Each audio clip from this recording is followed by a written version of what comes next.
Many years ago, I get a phone call.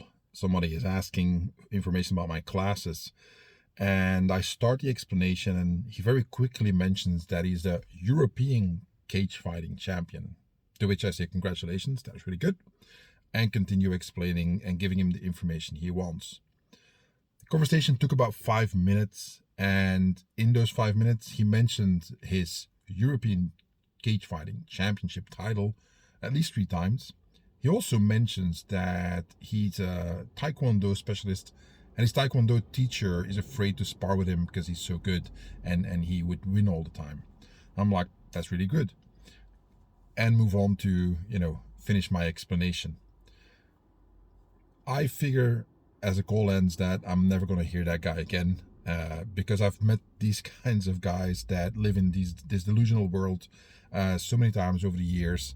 So you typically don't really engage with them because there's no point, and then you move on to whatever you're doing next, which is what I did. But lo and behold, a few weeks later, somebody new shows up in class. He introduces himself, and it's that guy.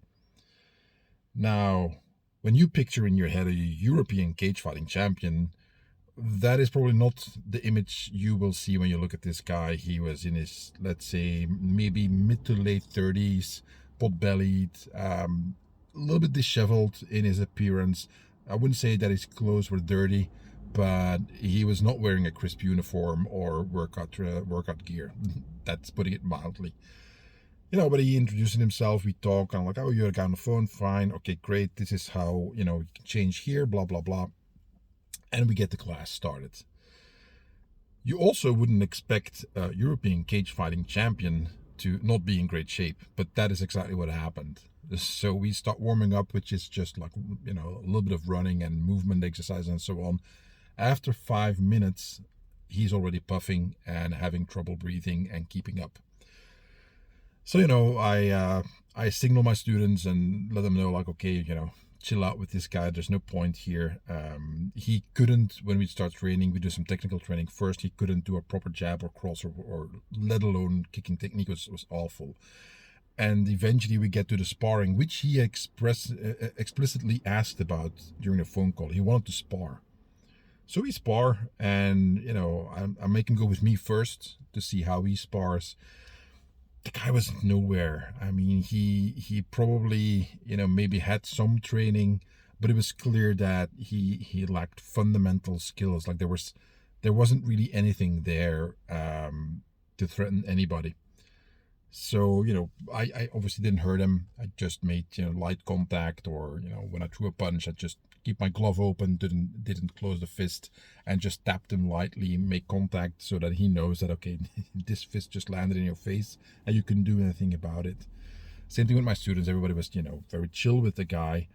But it was clear that he technically didn't have the skills, and physically he just couldn't keep up. Like, we would do several 3-minute rounds back then. And after like a few rounds, there was nothing left of the guy. So class ends. And as I always do with new students, I ask, okay, how did it go? How do you feel? And he said, oh, this is really great. I like this class. I like the way you teach, blah, blah, blah. I want to join. I'm like, great. This is how it works. And, back then what we would do is you can buy 10 lessons up front, and each lesson you come, I sign off, and then you get a new training card and so on. So he pays for that. And I'm like, okay, I guess maybe we made an impression that gives him, a sense of, I want to train here. Never saw him again. He literally sponsored the class for showing up once. First class is free in my school, and then pays for 10 classes and never to be seen again. Now, I'll tell you that story, which is at least 15 years old, if not longer, to tell you this story. One of my MMA students, he's about, I think, 45. He's hanging out with a bunch of his friends, and obviously the friends have adult children or late teens and so on.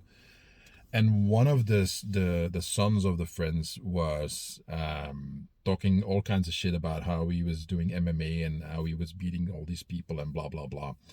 My student didn't say anything, but from having trained for years with me, he knew that the kind of stuff the guy was saying didn't make any sense. It was like, if you practiced, if you train, immediately understood that he doesn't know what he's talking about. But he was talking to people who also didn't know anything about the sport. So he could get away with making all these ridiculous claims and just completely utter nonsense. Now, my student didn't say anything, obviously, to his dad either, because it's like, oh, there's no point in doing that. The whole point is that this is at least 15 years apart. And when I was young, it was the same thing. You had people talking mad shit about how awesome they were. And this was before the internet. So there was no way to confirm, or there was no videos or anything that didn't exist. YouTube didn't exist. So you couldn't get any confirmation. And you could get away with a lot of claims. And there's a bunch of guys still around today that made a truckload of claims that we now know is like, that's complete and utter nonsense. He made that up. And now, with the interconnected world, you can talk to anybody all over the world pretty much 24/7. You know, people who were with that person who made all those claims back then, or trained with the same teacher, they're like, you know, he showed up for class a few times and that was it. Never trained here. And so on. The overall point I want to make is, if you train in martial arts and self-defense, you will encounter these kinds of people. It's going to happen. You should never judge a book by its cover, because I have been pleasantly surprised many times by people you wouldn't think would have a lot of skill or wouldn't be physically impressive, but were. And then I've seen people who were, you know, like I mentioned in a previous video, in the first European Championships that I entered, was this guy who was blazingly fast shadow boxing and warming up. Everybody was like, holy crap, and then couldn't make it work in an actual fight.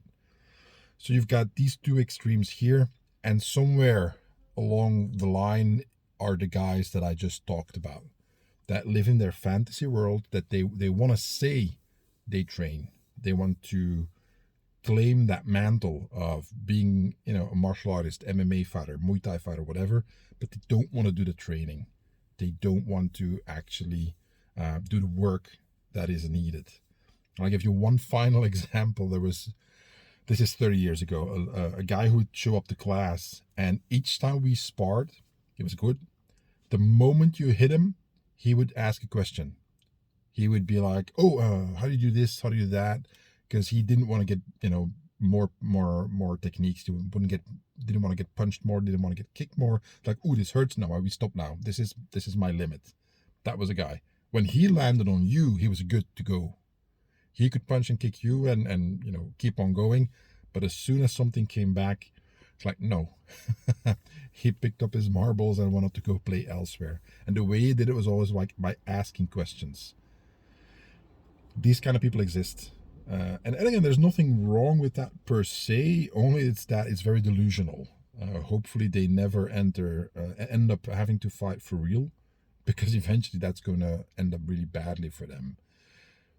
You find this in all walks of life. You find this in different sports. You find this in business and so on. People who want to talk the talk, but they don't want to walk the walk. They don't want to do the blood, sweat, and tears that is necessary to actually have skills that work, have techniques that are actually trustworthy and functional in a realistic setting, as opposed to in whatever fantasy world that they live in.